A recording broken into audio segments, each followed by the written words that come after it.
And now we are going to get into our main topic here on Mastering Dungeons, Chapter 3 of Part 3 of Chapter 9, Dungeon Masters Workshop, and hopefully our final episode looking at the 2014 DMG.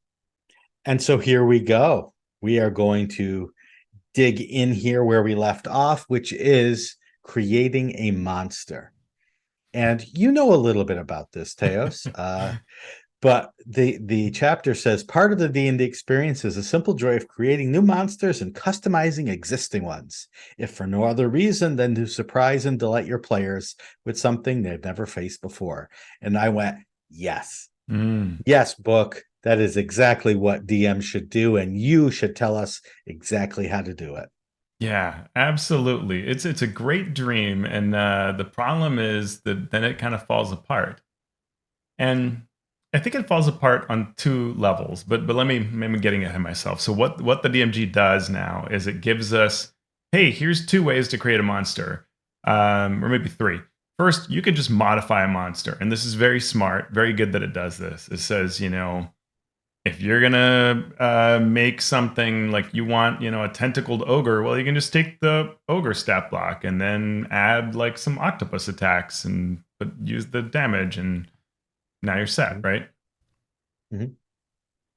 Yeah, and that's smart. I mean, reskinning is the best way to create a new monster. It is just you need a big brooding bouncer at a tavern.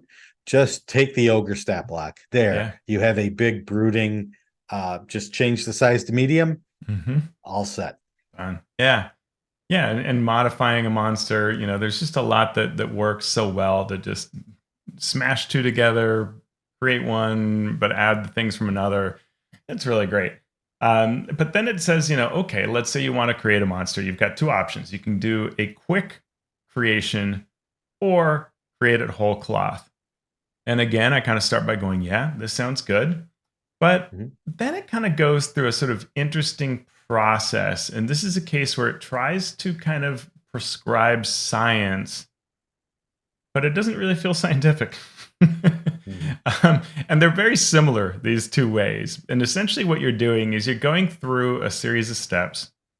And as you do them, there is a calculation taking place determining the defensive CR, challenge rating of the monster, and the offensive one. And then you want those, the average is what your CR should be. And then the kind of understanding is, well, if you didn't like that answer, then you need to change things so that the CR goes back to where you want it to be. And I think it doesn't quite know what it's doing here, in that it's, I guess, trying to be flexible, that you might say like, hey, I want to create a, vampiric octopus. And so I just start making things. And then I go, oh, look, this is the CR ended up being, and maybe I like that or I don't. But I think more often than not, we have a CR in mind. And I think you should probably just embrace that and use that as the default and then speak to the other. And so in that case, really what you're often doing is you're saying, well, I'm trying to make a CR for giant. And I start at it, and then I realize that it's really like CR2. And now I've got to go back and tweak back and forth. And regardless of what you're doing in this process, whether it's the short process or the long process, and the long one is just more convoluted, is that you are referring to a table, and the table gives you some possible values. So it'll say, here's the hit point range of a CR4 monster. But then it also tells you, here's how you calculate your hit points. And that calculation is based on the Constitution score, and it's based on the hit dice. And those things are somewhat arbitrary in some ways, or they're sized based. And so all of it can be that you're just sitting there endlessly churning out hit point calculations. Or you can just take the table. And if you're working as a freelancer, you can have some arguments about which process is viable. And there's some interesting steps. There are steps where, I don't want to get too in the weeds, but there are steps that really require that you calculate a certain way. And then there's steps that give you the option of calculating it or using the table. And at the end of it, you come up with what we think might be a reasonable monster, and you compare it to something that Wizards made, and you go, these aren't the same. And if I calculate the CR of the Wizards of the Coast monster, I'll come up with a different number than if I had followed this technique. Yep. And it's the technique they told me to use.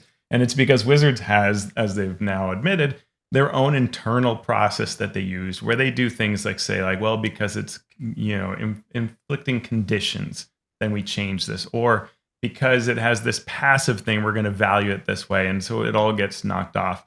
And what it actually often does is that monsters that are official tend to be a little soft for players and DMs because of this process. So we wrote a lot about this in the Forge of Foes book when we were creating it, and tried to help DMs sort of make the most of this system and revise it. But this is a system that we hope we'll see updated in 2024 because it doesn't really quite work. What I've noticed, everything you said, yes. And what I've noticed is now we have this thing called D&D Beyond, which is owned by Wizards of the Coast, that has a monster builder in it.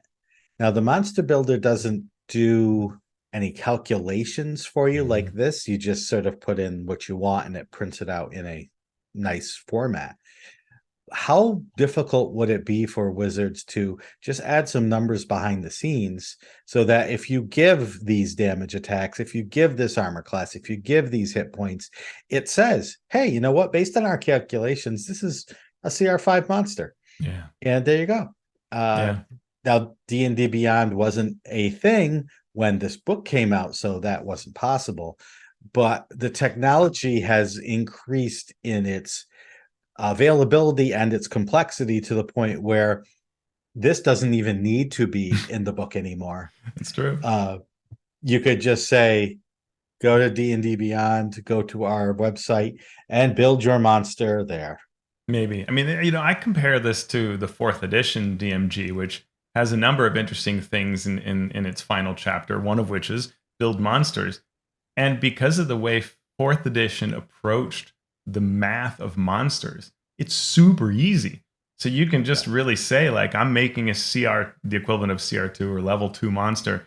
And boy, here's my stat ranges, and it's all very transparent. And here's how hard it should hit. And here's all this. And you come up with a monster that looks like something right out of the book. And it's not convoluted. It's very fast, very easy. And in fact, one of the things that I remember with great, really enjoyment, it makes me really happy to think back on these memories of 4th edition blogs where people would come up with all kinds of monsters and share them because it was so easy to do it. And you could do it without an online tool. They had online tools and official tools, but you could just do it so easily based on these rules in the DMG. And you know what's different between, well, lots is different between 4th and 5th, but one of the things, spells. Spells and the way that they work, the way that they worked in 1st and 2nd edition and the way they work in 5th edition, which is very similar, throws a big monkey wrench into the power curve, into storytelling, into so much about this game. Speaking of which, the next section is creating a spell. We are told to use existing spell guidelines, and then we get a table that shows the damage per spell level for either one target or for multiple targets. So you can say, according to this chart, a 1st level spell, if it's got one target, should do this much damage, multiple targets, this much damage. The interesting thing is, again, their own spells don't follow this chart, right? It says for 3rd level spells, multiple targets, it should be 66. What does a fireball do? 8d6. So it's just, it's I don't know, we can discuss why, right? There might be reasons why one might do more, one might do less, one might cause some conditions where another doesn't, et cetera, et cetera. But it is funny. And the one thing they say is that a cantrip shouldn't offer healing. And in a very brief section for creating spells, they call that out specifically. And it's funny because so many times I've had game designers working for me or working with me or, vice versa, who who try to come up with this cantrip that heals. Mm. And so I have to, first of all, point to this and say, see, don't do it. And then, well, why? And I'm like, let's think about this. Mm. If you have a cantrip, how often can you cast it? If you have unlimited healing, why do you need rests at all? Mm-hmm. Okay, now we're getting there. Yeah. So good on Wizards for putting that in here. That's smart.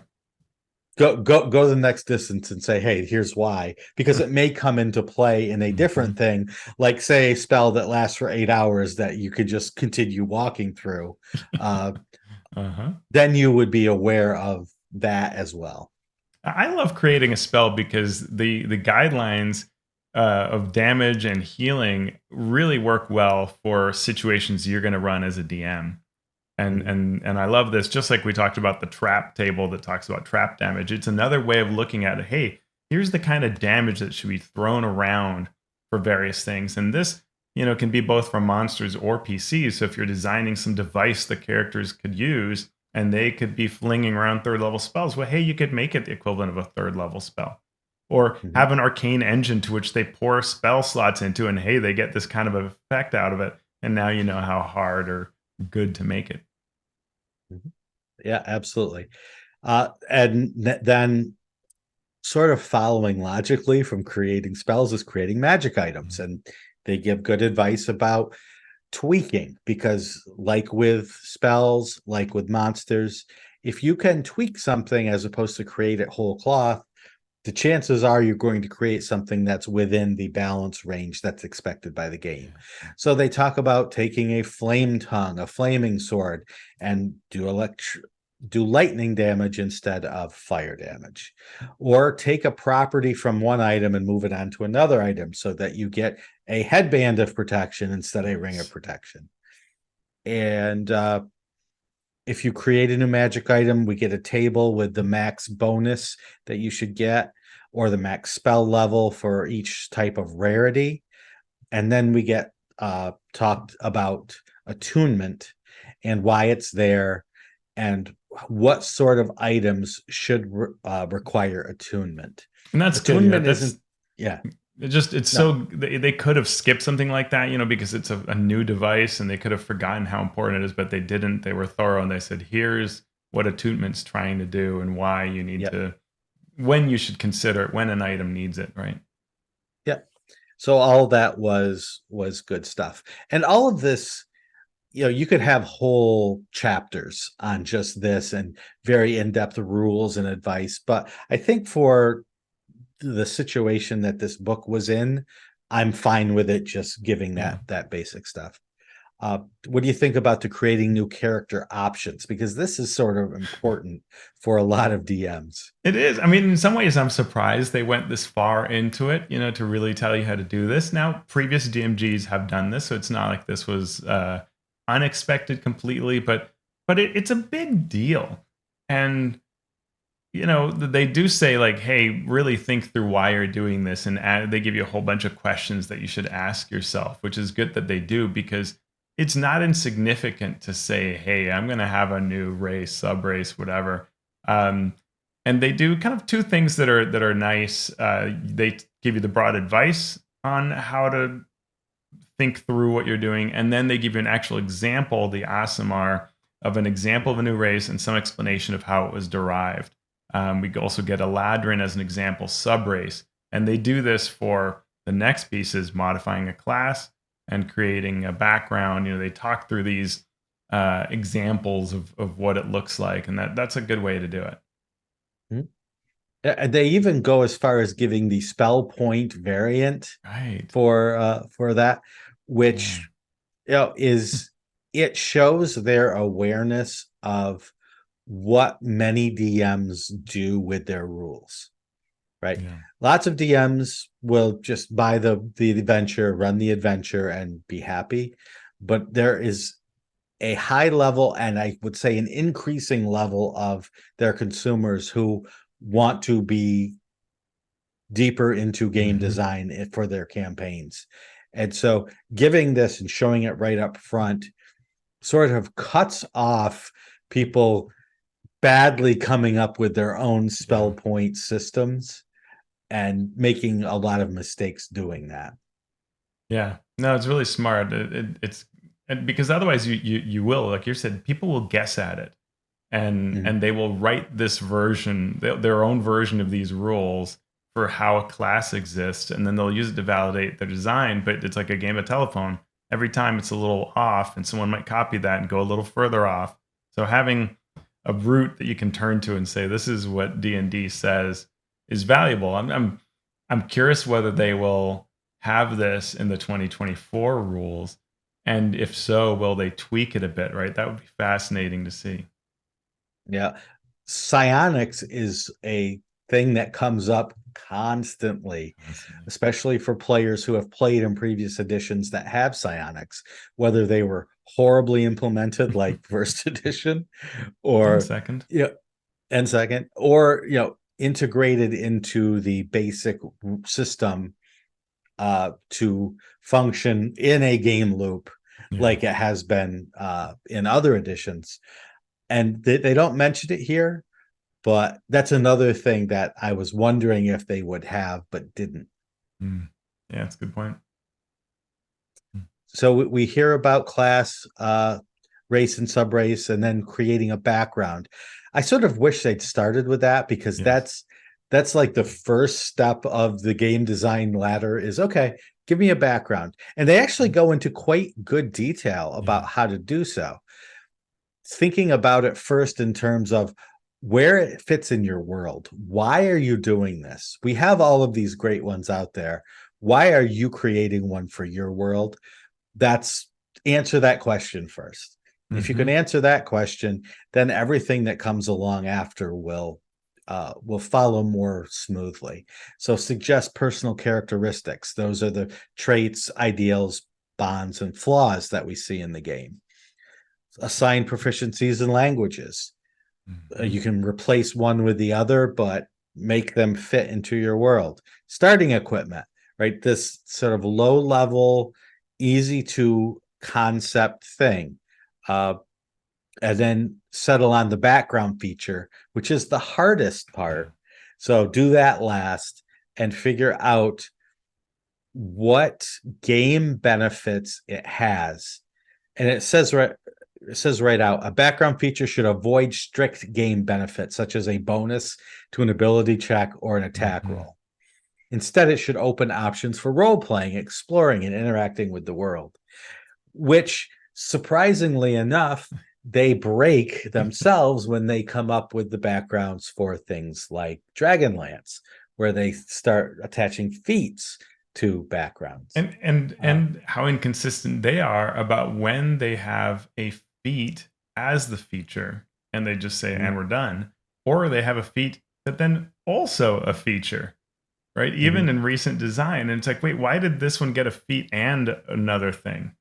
I'm really confused. And then I'm supposed to somehow at the table tell the person who's playing a criminal, oh, hey, just take one of these three feats.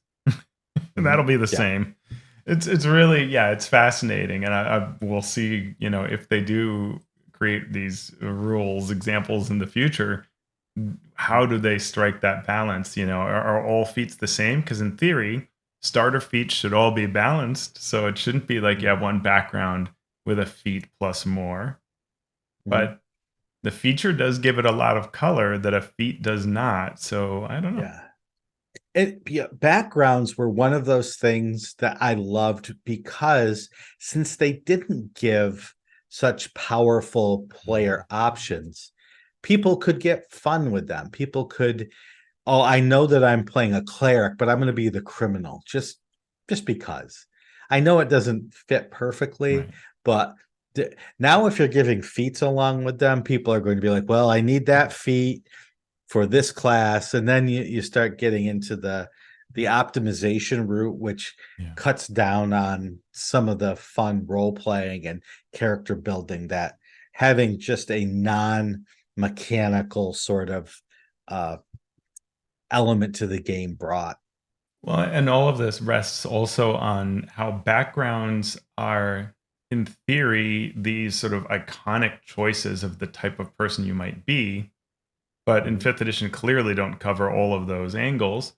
But then also we are told you can customize your own. And we hear that again with the 2024 rules.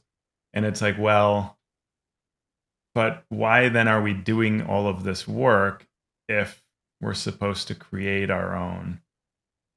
And those are at odds. And so I think DM advice would be nice if the DM advice could explain that, assuming there is a suitable explanation for why am I creating something for my world if anybody can create that already? And so there should be a good answer to that for why you need this iconic presence, and then how the feature fit into that.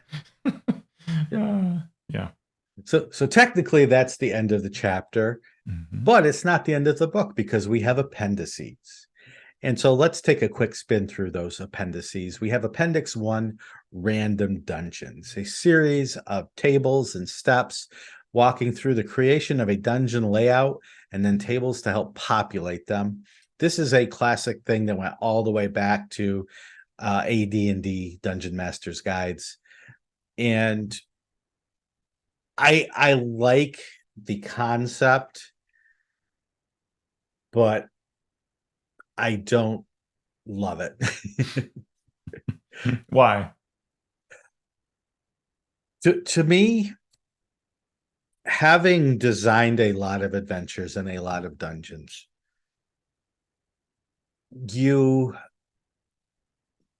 it's almost like using AI to start something and then finishing it yourself. The important steps start right at step 1.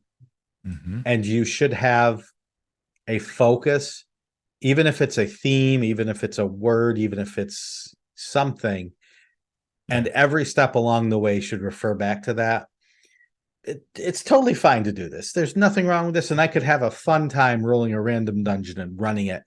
But if I was actually sitting down to create something meaningful and that I wanted to capture the imagination of DMs and players, I would not want to do this.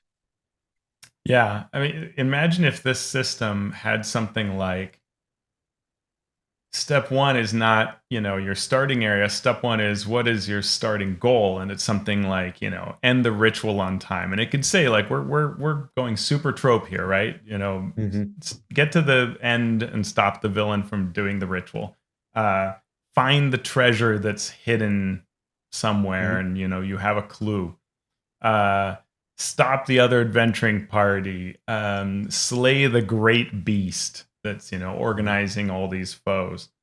Some other kind of things like that. And then when you're going through these random things, one other thing to do is check, did you reach the goal? Is the goal found here? And if it is, then you can now have the fun with that. And that would make this a little better of a marriage of story and form, maybe. Yeah, but it's as its own fun little thing. No problem at all. Appendix B, monster lists. We get monsters by environment and monsters by CR. Teos, you made an astute note about this. I mean, they're useful. I love this kind of stuff, but it's quickly outdated. You have an update in Xanathar's, but ideally every monster book would just kind of add this as they come out so that you always have it. Or maybe even the official Dungeons & Dragons site could have one central list, right? Where it pulls it all together so you could always roll on it or refer to it and print it out, give you a little PDF that you could download. That would be really make it even more useful, because as soon as you have new monsters, you want to use a table that includes them. And it's good advertising, right? I can't count how many times I haven't purchased something on D&D Beyond. And so I do a search of CR5 Undead with Fire. And I go, oh, there's only one thing. Okay, click on it. Oh, it's in a book I haven't purchased yet. All right, here I purchased the book. You can even purchase that individual monster if you wanted, but it's good advertising, and now hopefully technology will allow that to happen more easily. Appendix C Maps. as it says, they give you some maps, not a lot of explanation, not a lot of fanfare around it. It's just, here's some maps. Yeah. They're beautiful. Not as, They're some of my yeah, favorites. Like they are really, really nice, mainly from 4th edition. They're great. And I like that. I like that this is here. In the old AD&D, we would look at kind of the couple of maps they provided, which were very simple, old school maps, black and white, and we would just pour over those as details. And so it's fun that these are here for that same kind of reason, just to create give you ideas and foster imagination. Yep. Yep. And last but not least, the famed Appendix D, which is an update of Appendix N from the AD&D Dungeon Master's Guide, listing inspiration and resources for Dungeon Masters. It ranges widely. We get a lot of sort of books on writing and storytelling, like Stephen King's On Writing or Janet Burroway's Writing Fiction. Then we get some specific RPG type books like Grimtooth Traps, Robin Laws's Hamlet's Hit Points. Overall, a very solid list. I was reading it and I was like, there's almost no fiction here. What? And then I remembered, oh yeah, there was also an appendix in the player's handbook that covered all of the fiction that could be inspiring or have inspired the designers of 5th edition Dungeons and Dragons. Anything you would have added to this list, Teos? Ooh. I didn't see this question. That's a good thing. I'm very happy to see Hamlet's hit points on there. Things that I keep on my list. Some of the cold press guides are really good. I would for sure add to it, and I don't know the name of it. Well, the easiest way to say it would be Dresden Files RPG, but there's specifically the section on how you can create a campaign collaboratively, and there is a third party, either low cost or free on drive-through piece that pulls that together, that does it really well. Fate's often drawn off of that guide. Just that idea to me has been really game changing and helps a lot of how I see games and campaigns. Cool. There is a publisher called Engine Publishing that have done a lot of books on game mastering, preparation, storytelling. Never Unprepared is one of those books by Phil Vecchione, which talks about running a campaign and prepping, but not over preparing, and the best ways to get all of that stuff that sometimes can get out of hand for new game masters, especially. So and there's a whole bunch of books. Some of them are like by one or two people. Some of them draw, like the Cobalt Press books do, draw up on a wide range of designers. And you go to enginepublishing.com to see the books that are there. So we've got through the book. We have finished the Dungeon Master's Guide. Overall thoughts? Yeah, so I did two things because I got to the end and I thought the same thing. Like, well, how do I feel about this, and kind of what's missing? What should it be? And what I did was I looked at 4E because it's one that I often feel like, wow, this is my Dungeon Master's Guide. This is really good. And it has a lot just in this kind of equivalent last chapter. It has quick rules for increasing, decreasing a monster templates, right? Make any monster a lich, make any monster a battle champion, make the Yuan Ti Lich a wizard, right? So you can add a class template to it. Much more straightforward way to make monsters. A system for creating NPCs using templates for classes. How to design your own house rules, specifically saying these are your house rules. Random encounters, how to design tables or create an encounter deck. And then a couple of things that I was like, oh, yes, of course. Fallcrest, a base town in the new setting of Nentir Vale. A few pages on the Nentir Vale. Kobold Hall, a short adventure with the Skull game and all that. It's a great introduction to 4th edition. And then a really good index. And those are all things that I'm like, oh, wow, I would have liked to have seen that here. Yeah. And it's funny because I think overall, people would say the fourth edition Dungeon Master's Guide is better than the fifth. However, I think most people would say the fifth edition introductory sort of box set thing was better than the fourth edition intro to that, which was Keep on the Borderlands. What am I thinking of? Or is that third edition? No, it was fourth edition. It was something. Oh well. Oh yeah. I know the fourth edition adventure. Yes, the thing with Calorel. The thing with Calorel.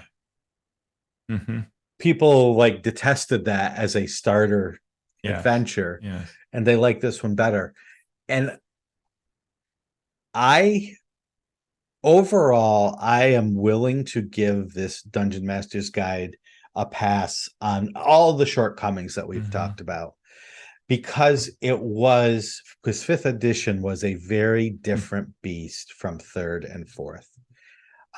Third and fourth were much more mathematically complex games, much more deep and math heavy, and there was a rule for everything.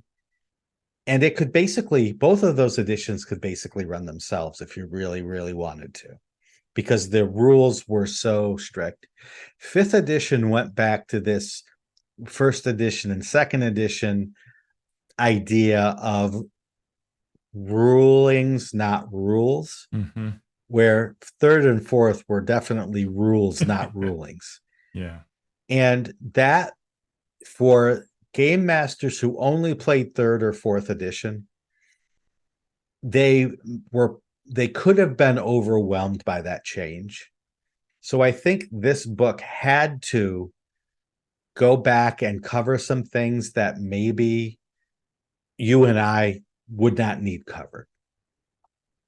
And I would have hated to have had to write this Dungeon Master's Guide. It'd be hard. Because I don't know if I would have done it even the justice that was done here. No, you're right. I agree with that. We are critics. We're trying to deliberately be analytical of this work and think about but we have the benefit of looking at it. And if you had to create it, to aspire to do it as well as it is, you'd be fortunate to pull that off. I agree with you. I would emphasize that fifth edition, looking at it and talking to like Rob Schwab when we had him interviewed, or in messages with other designers as I've done this series, they weren't sure what fifth edition would be or how it would be received. And that sounds weird, that you'd make a product that you don't know what it is or how the audience will respond, but they didn't. I mean, D&D wasn't such an interesting time, and the concept that largely it was going to be based off of licensed sales rather than, they didn't know that it was a small team. They didn't know how big D&D would be after that as an RPG, and they really hit gold, right? And so then it's easy to want the DMG to do so much, but I think they were writing a book that was very flexible for lots of possibilities, and that you might be the person that made a lot of your own content rather than the company.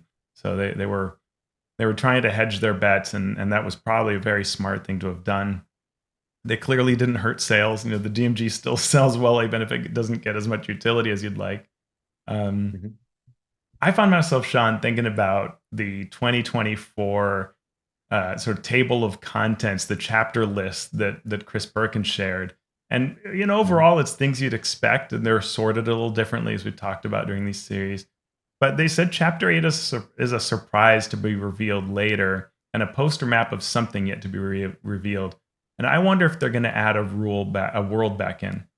The way that, I was looking at 4E and saying, oh yeah, like Nentir Vale. Like, I wonder if they would put in a new setting, or Nentir Vale, or Greyhawk, or something like that, as something that DMs can use to really kick off their game. That would make sense, because this is a book that some people are going to say, I already have it. So you need to put something in that is new, that's different, that's exciting. And that would be something. What would be Yeah. really cool, I just popped in my head. What would be really cool is to say, hey, here's a new world and you help us build it. Here's the map. Here's some things about the world. DM's Guild's open. Do your thing, folks. Yeah. That would be really cool. That'd be really cool. And then have a contest.